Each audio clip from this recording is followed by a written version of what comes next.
Se você mira, FCCA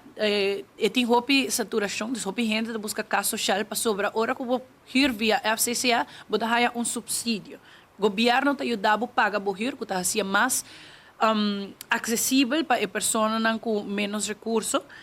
E devido a isso aqui, está assim que o FCCA tem hobby petição e não tem suficiente para oferecer. Pois nós queremos vir com um modelo, então aponta o ministro durante a reunião de presupuesto supletório com essa aqui está indo, não a confirmar que o diálogo não está tomando lugar e que um plano de ação está na caminho, para lo qual que a introdução de hirtuslag, onde que kinanan nós também assim algo um tique mais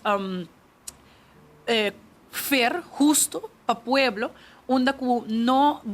hay um subsídio arriba do hyr, sem mestre de que o mestre hyr diretamente for de FCCA. Essa aqui também assim, a petição na FCCA está baixa, essa aqui também assim, que a gente por chegar na lugar mais fácil, a construção de vivenda social por tomar seu caminho, cinco tem assim, na pressão arriba a parte aqui. E mirando também que essa aqui não está punto nang ko dabing dilante também nós sabemos tem reconsideração para o qual ko todo um projeto grande de vivienda ko todo projeto burubundo me ta compreender também que tem hobby projeto nang andando